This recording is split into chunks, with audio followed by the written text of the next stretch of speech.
1권 29. 위장이 쥐어뜯기는 듯한 굶주림의 고통을 겪으면서도 음식을 섭취할 수 없어지다. 산 제물의 상태를 중단하라고 명하는 고해사제. 그 어려움을 일단 극복하고 나자 주님께서는 나로 하여금 더욱 고통스러운 또 하나의 시험을 치르게 하셨는데 그 이야기는 다음과 같다. 예수님께로부터 바로 전달되는 계속적인 고통으로 말미암아 나는 음식을 먹고 나면 그때마다 토하지 않을 수 없는 고통에 줄곧 시달려야 했다. 그런데 가족들이 내게 준 음식을 위장이 곧바로 거부하는 이런 상태 속에 있으면서도 말로 다할 수 없도록 고통스러운 허기가 느껴지는 것이었다. 그러나 너에게 주어지는 것만으로 만족하여라고 하신 예수님의 말씀이 떠올라서 음식을 더 달라고 청할 엄두가 나지 않았고, 만일 더 달라고 한다면 뭐라고? 방금 다 토해버리고 벌써 또 먹고 싶다는 거냐? 하며 가족들이 꾸짖을 것 같아서 지레 창피하기도 했던 것이다. 그래서 나는 혼자 중얼거렸다. 가족들이 먼저 가져다 주지 않으면 아무것도 부탁하지 말자. 그들이 주지 않으면 주님께서 돌봐 주시겠지. 이와 같이 예수님을 향한 사랑 때문에 고통을 겪을 수 있게 된 것을 기뻐하면서 그 모든 괴로움을 사람들이 범하는 탐식죄에 대한 보석으로 바쳤던 것이다. 그 무렵 고해사제는 내가 구토증의 발작으로 괴로워하고 있다는 이야기를 듣자 무엇 때문인지 모르겠지만 날마다 키니네를 복용하라고 명령하였다. 이 약이 한층 더 식욕을 자극하였는데 내게 주어지는 것 외에는 아무 음식도 먹을 수 없었으므로 위장이 뒤틀려 죽을 지경이었다. 이런 상태가 넉 달쯤 계속된 후에 사랑할 예수님께서 이렇게 명하셨다. 고해사제에게 네가 토할 때마다 음식이나 키니네를 먹지 않게 해달라고 말하여라. 그는 천상의 빛에 비추임을 받아 네가 그 둘 다 먹지 않도록 지내도록 허락하게 될 것이다. 실제로 고해사제는 내게 아무것도 먹지 않고 지내도 된다고 했으므로 예수님께서 말씀하신 대로 된 셈이었다. 그러나 그 순간 그는 내가 유별나게 보이지 않도록 하기 위하여 이제부터는 하루에 한 번만 식사하시오 하고 말하였다.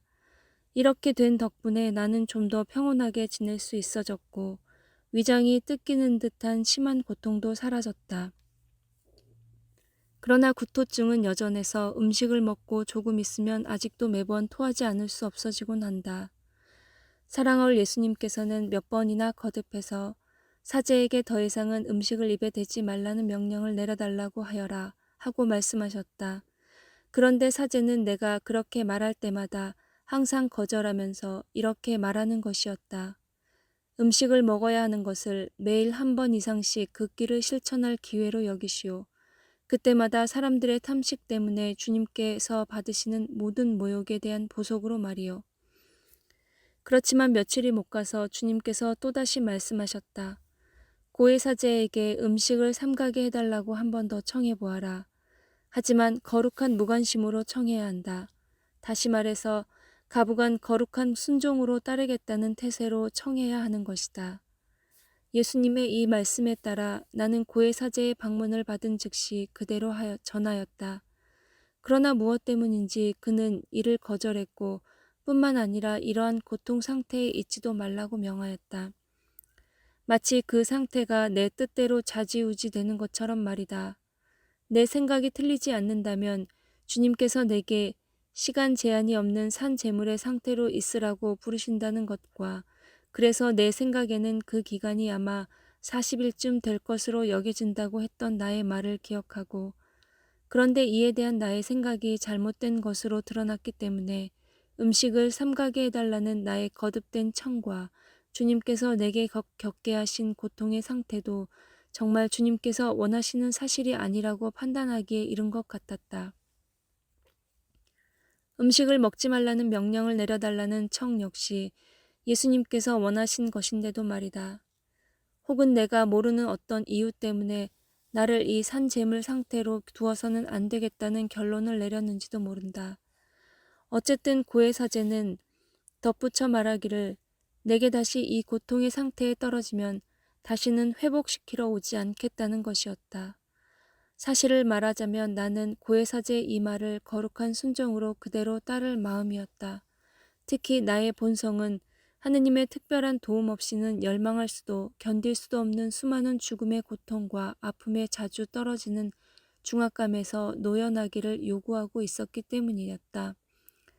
더군다나 더없이 역겨운 것이라 하더라도 인간 본성이 필요한 모든 것은 내게도 이루어져야 해야 한다는 것이 참으로 큰 희생이라는 점 때문이었다.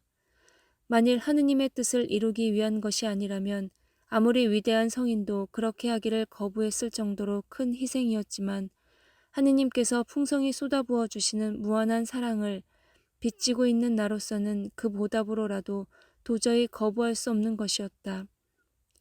그러므로 나로서는 어떤 위로마저 느꼈으며 매사에 있어서 거룩한 순종을 실행하기로 하였다. 그러나 한편으로는 주님께서 나를 산 제물의 상태로 두기를 원하신다면 내 작은 침상에 여전히 갇혀 있기도 할 작정이었다.